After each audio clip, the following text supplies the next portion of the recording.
Hello everyone, good morning. इस video में UP PCS prelims 2024 के बारे में बात करने वाला हूं। कल शाम से इवन कल दोपहर के बाद से ही एक न्यूज़ वायरल हो रही है और वो ये है कि जो यूपी पीसीएस 2024 का प्रीलिम्स है, जो कि पहले 27 अक्टूबर को होने वाला था, अभी भी ऑफिशियल नोटिस नहीं आई है कि ये पोस्टपोन हो रहा है, लेकिन आपको पता है कि ये पेपर पोस्टपोन हो गया है, अब ये आगे होगा। तो ये बात की जा रही थी कि ये पेपर अब दिसंबर के पहले हफ्ता में या स्टार्टिंग के 10 दिनों के आसपास होगा। 8 दिसंबर को प्रस्तावित है। कल से एक न्यूज़ वायरल हुई है, एक चीज़ वायरल हुई है और वो ये है कि अब ये पेपर 8 दिसंबर को भी नहीं होगा या इस साल नहीं होगा, अब ये पेपर अगले साल जाने की उम्मीद है। एंड जैसा कि आपको मालूम है कि अगले साल शुरुआत में ही आपको कुंभ देखने को मिल जाएगा, तो उस वजह से अब ये पेपर कहीं ना कहीं मार्च अप्रैल में जाने के चांसेस है। उसके बाद से ही एक पैनिक क्रिएट हुआ स्टूडेंट्स के बीच में। मैं जैसे वापस आया जिनसे मुझे भी बहुत सारे मेल मैसेजेस, पूरा फोन, जैसे ही मैंने अपना वाईफाई ऑन किया, ढेरों मैसेजेस थे एंड एक वो पैनिक था प्रॉपर अमंग स्टूडेंट्स की अब ये क्या चीज़ है, क्योंकि पूरी साइकिल बिगड़ जाती है, पूरा शेड्यूल बिगड़ जाता है। भाई सीधी सी बात है, अगर कोई बच्चा यूपी पीसीएस 27 अक्टूबर को देने वाला था और अब अगर पेपर उसका अप्रैल या मार्च में होगा, तो वो 6 महीने प्रीलिम्स तो पड़ेगा नहीं। जिसकी तैयारी भी है ना, उसको कहीं ना कहीं एक शौक लगता है, झटका लगता है कि यार कैसे करूँ मैं चीज़ें आगे, फर्दर मुझे किस तरह से प्रोसेस करनी है चीज़ें। और जिनकी तैयारी है उनके लिए कहीं ना कहीं बहुत डिसहार्टनिंग होता है, बहुत ही ज़्यादा एक परेशानी की बात होती है कि यार पेपर देने को थे 1 महीने 2 महीने में, देन उसके बाद में रिजल्ट आता, मेंस होता एंड देन वो फर्दर आगे बढ़ते हैं, क्योंकि कहीं ना कहीं 6 महीने सस्टेन करना अपने आप में एक बहुत बड़ा टास्क होता है। जब 2-3 साल जिसको हो जाते हैं वही जानता है इस चीज़ को। जिन्होंने हाल में तैयारी शुरू की है, तैयारी भी अभी नहीं है, उनको जितना टाइम मिले उन्हें अच्छा ही लगता है कि चलो ठीक है 2-3 महीने एक्स्ट्रा मिल गए तो अच्छी बात है और तैयारी कर लेंगे। वो एक तरीके से ट्रैप होता है, वो लगता रहता है यार 15 दिन और मिल जाते तो तैयारी अच्छी हो जाती। अब मेन चीज़ क्या है, जो वायरल जो चीज़ है वो क्या है, देखिए 8 दिसंबर को आपका एग्जाम कंफर्म नहीं था, प्रस्तावित था। चांसेस बहुत हाई हैं कि आपका एग्जाम 8 तारीख को ही होगा, ठीक है। 27 अक्टूबर को तो नहीं हो रहा है। जिनको भरोसा था उन्होंने उस चीज़ को मान करके, जो पहले से मुझसे जुड़े हुए हैं, जिनको पता है कि मैं जब कंफर्म होता है तभी कोई चीज़ बताता हूँ। जिस चीज़ में श्योर नहीं होता है, चीज़ें डाइसी होती है, फिशी होती है, जहाँ पर चांसेस होते हैं कि नहीं कुछ भी हो सकता है, वहाँ पर मैं ये चीज़ क्लियर कर देता हूँ। और मैं कभी भी ये नहीं कहता हूँ कि इसको मान करके और यही करो, हमेशा बता देता हूँ जब भी कुछ होता है। तो जब 27 अक्टूबर को एग्जाम नहीं होना था, कंफर्म हो गया था, तभी आपके साथ शेयर किया गया था। तो जिनको भरोसा था उन्होंने उस तरह से चीज़ों को स्ट्रेटेजाइज कर लिया, वो इसीलिए वीडियो बनाया भी गया था। जिनको भरोसा नहीं है वो 27 अक्टूबर को मान करके पढ़ते रहिए, दिक्कत क्या है उसमें, उससे आपकी तैयारी अच्छी होगी। देखो एक चीज़ याद रखना, ऐसा साया जिसको आपका पता है कि वो आपको धोखा नहीं देगा, उसके साथ चलना हमेशा अच्छा होता है, ठीक है। आपको पता है ये धोखा नहीं देगा तो उसके साथ चलो, इसमें बुराई क्या है। तो जिसको लगता है 27 अक्टूबर पेपर होगा, अच्छी बात है, पढ़ते रहो। 20 दिन में 25 दिन में जो आपके पास बचे हुए हैं 3 अक्टूबर 4 अक्टूबर से, उसमें आपका रिवीजन बहुत अच्छा हो जाएगा। अभी की जो हालात है वो ये है कि 8 दिसंबर को एग्जाम होने के चांसेस हैं, चांसेस ये भी हैं, 50-50 वाला हिसाब है। अभी कुछ कॉम्प्लिकेशन है, देखो सेंटर का इशू नहीं है, जो चीज़ें पता लग पा रही हैं वो यही है कि सेंटर का इशू नहीं है कि सेंटर नहीं मिल पा रहे हैं, और कॉम्प्लिकेशन हैं, ठीक है, शासन के स्तर से और कमीशन के स्तर, अब वो उनके बीच की बात है। अब वो जो कॉम्प्लिकेशन है वो अगर 2-4 दिन में 5 दिन में सॉल्व हो गई तो आपका एग्जाम 8 दिसंबर को हो पाएगा, वरना फिर एग्जाम आपका अगले साल भी जा सकता है। अभी कंफर्म नहीं हुआ है, ना ही ये कंफर्म हुआ है कि 8 दिसंबर को एग्जाम होगा, ये सिर्फ प्रस्तावित डेट है, एक्सपेक्टेड है ये, ठीक है। और अगले साल जा सकता है, ये भी अभी 100% कंफर्म नहीं हुआ है, लेकिन इसके चांसेस बन रहे हैं, चांसेस बन भी गए हैं। लेकिन अगर आप ये मान के चलने वाले हो कि नहीं अब तो हम पढ़ाई नहीं करेंगे, अब तो सारी चीजें इस तरह से होने वाली है, अब तो वहां से पूरा मेंस उठा लेंगे, प्रीलिम्स नहीं पढ़ेंगे, पेपर तो मार्च अप्रैल में होने वाला है, वो सही नहीं है। आप 8 दिसंबर के हिसाब से तैयारी करते रहिए। जिसको लगता है 27 अक्टूबर को एग्जाम होना है वो 27 अक्टूबर के हिसाब से तैयारी करता रहे। इन चीज़ के पीछे मत पड़िए कि पेपर कब होगा। जो सिंसियर एस्पायरेंट है उनका मैं समझ सकता हूँ, उन्हें एक प्रेशर क्रिएट हो रहा होगा, माइंड में एक स्ट्रेस हो रहा होगा, लेकिन अभी जो हालात है वो यही है। और परेशानी की बात तो है ही, क्योंकि आयोग नोटिस दे नहीं रहा है। अब इस चीज़ में बता देता हूँ, काफी लोग कह रहे हैं कि अगर पेपर पोस्टपोन हो रहा है तो नोटिस क्यों नहीं आ रहा है। मैं एक चीज़ आपको रिमाइंड करना चाहता हूँ बस, जब 17 मार्च वाला पेपर होना था, इसी साल 17 मार्च को पेपर होना था, आरओ का पेपर लीक हो गया था, उसके बाद में प्रॉपर प्रोटेस्ट चल रहा था, आपने देखा था किस तरह से चीजें हुई थी। पहली बार में प्रोटेस्ट हुआ था वो सक्सेसफुल रहा था, दूसरी बार में जब हुआ था तो लोग अंदर पकड़ लिया गया था उनको, उसके बाद 3-4 दिन वीडियोस अगर आप नहीं बना सकते, लोगों को इन्फ्लुएंस नहीं कर सकते, सारी चीजें हुई थी, यू नो दैट। उस टाइम पर जो आईपीएस ऑफिसर्स भी हैं, जो पुलिस के ऑफिशियल्स भी हैं, वो भी यही कह रहे थे कि आप धरने पर मत बैठिए, 17 तारीख को पेपर है, जाकर के पढ़िए, अपना साल खराब मत करिए। बोला था कि नहीं बोला था? जो लोग वहाँ इस चीज़ को जानते हैं, जो लोग वहाँ पढ़ते हैं वो ये जानते हैं ये चीज़। तो जब वहाँ पर कोई तैयारी नहीं चल रही थी, यूपी पीसीएस कराने के कोई चांसेस नहीं थे, तब भी पुलिस ऑफिशियल्स और जो भी एडमिनिस्ट्रेशन था वो आपसे यही कह रहा था, क्योंकि वो एक बेसिक प्रैक्टिस होती है, बेसिक तरीका होता है, इसमें कुछ गलत नहीं है भाई, सीधी सी बात है। अगर वो आपसे बोलेंगे तो आपको पढ़ाई की चिंता होगी, आपके दिमाग में प्रेशर क्रिएट होगा एंड देन आप वहाँ से हट जाओगे। एंड उनको जब नोटिस देनी है वो तभी देंगे। 17 तारीख को आपका पेपर था यूपी पीसीएस का, तो नोटिस आई थी 7 तारीख को, आप दोबारा जाना चेक कर लेना and please correct me if I am wrong, ठीक है। तो उन्होंने अपने हिसाब से दिया पेपर, सबको पता चल गया था कि आरओ का पेपर जो है वो लीक वाला वो एक्सेप्ट कर रहे हैं, ये पेपर अब दोबारा होगा, इसको ये कैंसिल भी करेंगे और फिर उसके बाद में यूपी पीसीएस भी नहीं हो पाएगा। ये चीज़ तो क्लियर हो गई थी, धीरे धीरे सभी को पता चल गया था। लाइकवाइज इस बार भी पोस्टपोन की जो नोटिस है पोस्टपोनमेंट की, वो अपने हिसाब से वो देंगे, वो मेरे हिसाब से, आपके हिसाब से या किसी भी XYZ थर्ड पर्सन के हिसाब से नहीं देंगे, चाहे वो कोई टीचर हो, चाहे वो कोई यूट्यूबर हो, चाहे वो कोई भी इंसान हो, यार वो उनका काम है, वही वो करते हैं। अब वो अपने हिसाब से देंगे, उसके पीछे आप बहुत ज़्यादा परेशान मत हो, वो चीज़ आपको बॉदर नहीं करनी चाहिए। ये चीज़ पक्की है कि 27 तारीख को पेपर नहीं हो रहा है।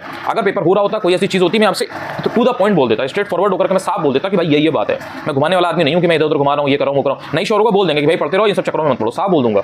जब कंफर्म था तो ही बताया।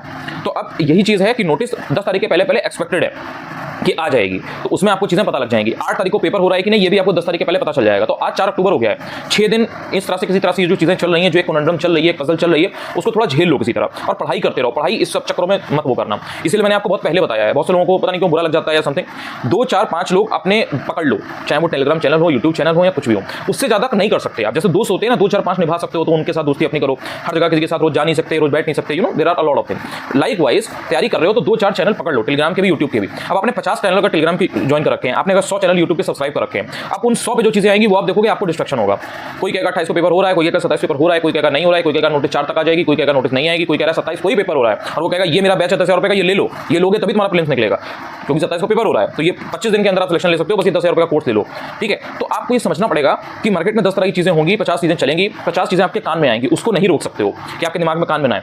कंट्रोल करो इस चीज को कि मुझे डिस्ट्रैक्ट कम से कम होना है। दो 4 लोग आपको लगते हैं, 5 लोग पकड़ लो, 6 लोग पकड़ लो, मैं कह रहा हूं 10 लोग पकड़ लो यार। 10 लोग देख लो कि भाई ये टेलीग्राम पर 10 लोग हैं, इनसे मुझे हेल्प मिलती है। और मुझे बिल्कुल इनपुट मत करना अगर हेल्प नहीं मिलती है, तो मैं साफ बता रहा हूं, मुझे कोई लालच नहीं है, मुझे फर्क नहीं पड़ता कि मैं जबरदस्ती तुम्हें खींचूं या तुमसे बोलूं। तुम्हें लगता है यार ये फलाना लोग हैं, इनसे मुझे सही न्यूज़ पता चलती है, भाई उनकी बात सुनो। और तुम्हें अगर लगता है कि यार उनका जो उन पर जो आप ट्रस्ट कर रहे हो वो आपको रिटर्न दे रहा है, उस चीज़ को समझो। ऐसे ही यूट्यूब पर, क्योंकि अगर 50 जगह चीज़ें सुनोगे तो डिस्ट्रक्शन होगा, और ये उसी वजह से हो रहा है। जो पैनिक है वो इसलिए क्रिएट नहीं होता है कि किसी एक इंसान ने कोई बात कह दी, किसी 2 इंसान ने कोई बात कह दी। जब वो चीज़ आप 50 जगह से सुनते हो और उनमें एक डेविएशन होता है, 4 ने बोला 27 को होगा, 4 ने बोला 27 को नहीं होगा, फिर 10 ने बोल दिया कि नहीं 8 को होगा, फिर 50 ने कह दिया 8 को भी नहीं होगा, अब तो ये मार्च अप्रैल में जा रहा है। तो जब आपने सबको सुना तो आपके दिमाग में एक प्रॉब्लम आई ना। अदरवाइज आपको ये रहता है यार 27 को होगा, आप 27 को पढ़ते। अगर आपको लगता है 8 तारीख को होगा 8 दिसंबर को, तो आप 8 दिसंबर के हिसाब से पढ़ते। तो इस वीडियो को बनाने का मकसद यही है, अभी कंफर्म नहीं हुआ है, जब कंफर्म हो जाएगा मैं तभी बताऊंगा। जो पैनिक कल से है मैं उसके रिगार्डिंग चीज बता रहा हूं कि अभी सिर्फ पढ़ो। ये गोल्डन टाइम आ गया है, अक्टूबर शुरू हो गया है, साल के 3 महीने हैं ये भाई, अक्टूबर नवंबर दिसंबर, चाहो तो जिंदगी बदल सकते हो यहाँ से अपनी। और ये मत सोचो कि भाई मार्च अप्रैल में जस्ट इन केस पेपर होगा तो पेपर नहीं दोगे क्या। मैं मान रहा हूं चलो ठीक है कि आप किसी और एग्जाम पर फोकस कर लोगे या और लाइफ में जो चीजें होंगी उनको करोगे, लॉस आपका होगा, मैं वो समझ रहा हूं, मुझे इसमें कोई एक्सेप्ट करने में कोई चीज नहीं है कि आपका लॉस नहीं है, कैंडिडेट का लॉस नहीं है। लेकिन यार चीजें ऐसे ही चलती हैं, आप देखते आ रहे हो। हम लोग 18-20 साल के बच्चे नहीं है, या हम लोग 16 साल के बच्चे नहीं है जो हम लोग इस चीज़ को कॉम्प्रिहेंड ना कर पाए। वी नो दैट कि ये सारी चीज़ें चलती हैं। आयोग का जो रवैया है वो इसी तरह से रहा है। अगर रवैया इस तरह से ना रहा होता तो आरओ की परीक्षा में इतने बड़े लेवल पर धांधली ना होती कि वो एक कॉलेज की जो प्रिंसिपल हैं और वो जो उनकी जो वाइफ है और वो जो हस्बैंड वाइफ है वो पेपर लीक कराने में इतना ज़्यादा इन्वॉल्व है। वहीं प्रयागराज के वहीं के आयोग के पास के लोग हैं, कोई डॉक्टर जो है वो करवा रहा है, कोई पता नहीं रिजॉर्ट में जाकर के पेपर रटवा रहा है। मतलब इस तरीके की चीज़ें हो रही हैं। तो अगर इतनी ही जिम्मेदारी होती, इतना ही अकाउंटेबिलिटी होती तो फिर ये सब चीज़ें होती नहीं भाई। 150 क्वेश्चन यूपीपीसीएस के पेपर में प्रीलिम्स में सही नहीं बनते हैं। इस बात का मतलब मुझे कोई आंसर बताए। और ये पैटर्न 4-5 साल का है, हर साल यही होता है। मतलब आप 150 क्वेश्चन नहीं बना पाते हो। साल में एक बार एग्जाम होता है यूपीपीसीएस का, स्टेट की सबसे बड़ी परीक्षा है, और आप 150 क्वेश्चन नहीं सही बना पा रहे हो। अपने आप में बहुत शर्म की बात है ये। मतलब देख के दिमाग उड़ जाता है, भेजा फ्राई हो जाता है कि ब्रो ये क्या है, व्हाट इज दिस ब्रो। मतलब 200 क्वेश्चन नहीं सही बन रहे हैं आपसे, तो आप कुछ भी उम्मीद नहीं कर सकते। जो है वही है, आप अपना देख लो। अगर आपको लगता है कि यार बीपीएससी वगैरह मेरे लिए एक अच्छा एम है, 50 दिन बाद एग्जाम है, हो सकता है कि पेपर आगे टल जाए, अभी पूरी तैयारी है। अगर पूछा जाए तो 100 में 99.999% तैयारी है कि एग्जाम 17 नवंबर को होगा। तो आपके पास वही 45 के आसपास 50 के आसपास देना, जो भी देना काउंट कर लो। अगर आपकी तैयारी है, आपको लगता है आप हाथ आजमाओगे, आपका निकल जाएगा, कुआं खोदोगे पानी मिल जाएगा, आप वहाँ पर निकाल लो अपना। अगर आपको ये है कि नहीं यार इतना कुछ श्योर नहीं है, तो अपने को भटकाव से बचाओ। कल मैंने एक वीडियो बनाया था, उसमें चीज़ बहुत ढंग से समझाई हुई थी। और आसपास के एक जो एग्जाम है वो अपना देख लो। देखो एनालिसिस तो तुम्हें करनी पड़ेगी, सामने वाला क्या कर रहा है, क्या नहीं हो रहा है, आयोग क्या कर रहा है, वो तो तुम देख ही रहे हो। आप अपने हिसाब से चीजें, अपनी जो कंडीशन है, सिचुएशन है, उनके हिसाब से प्लान कर लो। टाइम बहुत ज्यादा वेस्ट मत होने देना इस चीज में कि पेपर कब हो रहा है। पढ़ते रहो, पढ़ते लगातार रहो। मैं कह रहा हूं 24 घंटे में से 2 घंटे डिस्ट्रैक्ट होते हो, ठीक है, 6 घंटे पढ़ते रहो। अगर पढ़ोगे 1 घंटा नहीं और इस चीज में 6 घंटे रहेगा दिमाग, सारे टेलीग्राम चैनल स्क्रॉल करोगे, सारे यूट्यूब चैनल स्क्रॉल करोगे, देखोगे यानी भैया ने क्या बोला, फिर देखोगे फलाना ने क्या बोला, फिर देखो इसने क्या बोला, भाई उससे डिस्ट्रैक्शन होगा, तुम्हारा नुकसान होगा, किसी का कोई नुकसान नहीं है। जिसको पेपर देना है उसका नुकसान होगा। इसलिए अपना नुकसान बचाओ, पैनिक बिल्कुल भी ना करो। जो होगा पता लग जाएगा। 10 तारीख के पहले नोटिस आने की उम्मीद है। 27 को तो पेपर नहीं हो रहा है, अब 8 को हो रहा है, तो 8 के हिसाब से प्लानिंग कर लो। अगर आपको ये लगता है कि नहीं हम प्लानिंग करेंगे मार्च अप्रैल के हिसाब से, तो फिर भाई उस बारे में मैं बहुत ज़्यादा कमेंट करके नहीं बता सकता। यही चीज़ें हैं अभी, तो इसको लेकर के पैनिक करने की जरूरत नहीं है। पढ़ोगे तो तुम्हें रिजल्ट मिलेगा। ये मत सोचो कि बहुत ज़्यादा टाइम मिल रहा है, ये वो पेपर होगा तो आप दोगे। 100 में से 90% लोग ऐसे हैं जो पेपर देंगे, भले ही वो पेपर मार्च अप्रैल में क्यों ना हो, ठीक है, और निकलेगा उसी का जो तैयार होगा। ऐसा नहीं है कि अक्टूबर नवंबर दिसंबर जनवरी फरवरी जो 5 महीने का समय आपको एक्स्ट्रा मिल रहा है, इसमें अगर आपने मेहनत नहीं की तो आपका हो जाएगा। पोस्ट चाहे 2000 चाहे 2500 जाए, होगा उसी का जो इस समय तैयार है, या इन 5 महीनों को जो यूटिलाइज कर लेगा, जस्ट इन केस अगर एग्जाम आपका आगे भी जाता है तो इसलिए अपनी जो स्पीड है, जो रिदम आपने बनाई है, उसको कम मत पड़ने दो। दूसरी चीज, बहुत सारे लोग ऐसे हैं यार जो यूपीपीसीएस के साथ में आरओ दे रहे हैं। तो जब आप यूपीपीसीएस के साथ में आरओ दे रहे हो और आरओ की पूरी तैयारी चल रही है, उसमें किसी तरीके की कोई चांसेस नहीं है कि पेपर टल जाएगा। अब ये कयास लगाए जा रहे हैं, ये अनुमान लगाए जा रहे हैं कि भाई अगर यूपीपीसीएस का पेपर नहीं होगा तो फिर वो आरओ का भी नहीं कराएंगे, या अगर यूपीपीसीएस 8 तारीख को होगा तो 22 तारीख को आरओ नहीं हो पाएगा। मतलब तरह तरह की चीजें हैं। मैं मानता हूं कि चीजें मुश्किल हैं, ऐसा नहीं है कि चीजें बहुत आसान है, चीजें मुश्किल है, लेकिन इसका मतलब ये बिल्कुल भी नहीं है कि 22 तारीख को पेपर नहीं हो रहा है या होने के चांसेस नहीं है। अगर 80% चांसेस भी हैं, अगर 60% चांसेस भी, अगर 50% चांसेस भी हैं, तो आपका फोकस उस तरफ होना चाहिए। तो मेजॉरिटी के लोग जब आरओ वाले हैं तो वो यूपीपीसीएस से इतना डिस्ट्रैक्ट क्यों हो रहे हैं? आप अपना पढ़ाई पर फोकस रखो, आप लगातार आरओ की चीजें करते रहो, उसी एक हफ्ता 10 दिन में यूपीपीसीएस की चीजें क्लियर हो जाएंगी, आपको पता लग जाएगा। आरओईआर पर अपना पूरी जान लगा देना। यूपीपीसीएस जस्ट इनकेस अगर होता भी है मार्च अप्रैल में तो उस पर आराम से फोकस कर सकते हो, और इधर अपना पूरा जो फोकस है वो आरओईआर पर रखो। अब उस इंसान के लिए प्रॉब्लम है जिसका एम यूपीपीसीएस था, उसकी तैयारी भी बहुत अच्छी थी, आरओईआर उसने फिल नहीं किया था, और अब यूपीपीसीएस में ये सारी चीजें जो है ये एक कॉन्डम बन के रह गई हैं, उसके लिए वाजिब प्रॉब्लम है। तो उसके लिए करना चाहिए आयोग को कि भाई अगर वाकई में आपने पोस्टपोन कर दिया है, दुनिया जान गई है तो कि भाई पोस्टपोन हो गया है पेपर, तो आप नोटिस निकाल दो। लेकिन वो वही बात है, वही अपना भी वो सेफ साइड खेलते हैं। अब बहुत ज्यादा सारी चीजें मैंने क्लियर कर दी, मुझे नहीं लगता कि इसके अलावा कोई और डाउट है बचेगा। अब इसके अलावा भी कुछ लोग आएंगे यहाँ पर कमेंट्स में वो उल्टा सीधा लिखेंगे, अभी वो नए हैं, वो 2-4 दिन से 10 दिन से आए हैं या पहली बार से वीडियो देख रहे हैं, उन्हें मेरी क्रेडिबिलिटी नहीं पता, उन्हें मेरे बारे में नहीं पता कि मैं जब टू द पॉइंट जब बात होती है तभी बताता हूँ, कंफर्म बताता हूँ, वो कुछ भी बोलेंगे, उनका मुझे फर्क नहीं पड़ता। ये वीडियो उन लोगों के लिए जो पुराने मुझसे जुड़े हुए हैं या जो नए भी जुड़े हैं, बट उन्हें पता है कि मैं जब कुछ बात बताता हूँ तो वो जब सॉलिड होती है, कंफर्म होती है तभी बताता हूँ, लॉजिकल बात बताता हूँ, कुछ हवा हवाई ऐसे ही नहीं बना दिया। रही बात व्यूज की और इन सब की, कुछ लोग आते हैं 2-4 लोग कि भाई व्यूज के चक्कर में बना रहे हो ये वो, भाई मैं कुछ भी बनाऊंगा ना तो व्यूज आएंगे, क्योंकि मैं काम की चीज बताता हूँ, ठीक है, हवाबाजी नहीं करता, उल्टे सीधी चीजें नहीं बताता, टाइम पास नहीं करता। अगर 10 मिनट का वीडियो किसी और चीज का भी बनाऊंगा ना तो उसमें व्यूज आएंगे, क्यों? क्योंकि उसमें वैल्यू प्रोवाइड करने की कोशिश करता हूँ, अपने एंड से बेस्ट ट्राई करता हूँ कि भाई बच्चे को या जो भी मतलब कैंडिडेट है उसको मैं सिखा पाऊँ, तो उसमें व्यूज आएंगे। अब लोग इससे चिढ़ जाते हैं, उनको जलन लगती है, तो उनको लगता है यार लो ये तो इसमें भी यही चीज हो रही है। ये इस तरीके के जो वीडियोस होते हैं इसमें व्यूज थोड़े ज्यादा इसलिए आते हैं, हर किसी को जिसके चैनल पे 1000 सब्सक्राइबर है ना उसके भी 10,000 20,000 व्यूज आ रहे हैं, और वो खींचता है व्यूज इससे। मैं तुम्हें ये भी बता दूं, कभी कभी आई फील सो बैड कि मतलब लोग इस तरह से कमेंट कर रहे हैं, मेरे भाई बाकी वीडियोस पे भी व्यूज आए हुए हैं, वो तो तुमने नहीं देखे, तुम्हें लग रहा है कि भाई ये वीडियो मैंने बना दिया तो उस पे व्यूज आ रहे हैं। एक्चुअल में जिन लोगों के चैनल पे 200 300 400 व्यूज आते हैं ना, और 3-3 4-4 2-2 1-1 लाख की ऑडियंस है, उनके भी इस तरीके की वीडियो बनाने पे 10 20 30 40 व्यूज आते हैं। वो असली में अगर आप उनको ये चीज करके बोलोगे ना, वो इट मेक सेंस। मेरे केस में ये सेंस नहीं करता। अब ठीक है, जिसको जलन लग रही है, जिसको बुरा लग रहा है कि क्यों ऐसी चीजें हो रही हैं, उनके लिए मैं कुछ नहीं कर सकता। लेकिन एक छोटा सा क्लैरिफिकेशन है, उस दिन भी यही हुआ था, कुछ 2-4 लोग थे ऐसे फालतू फालतू के कमेंट कर रहे थे, मतलब इलॉजिकल, कोई पॉइंट नहीं बनता।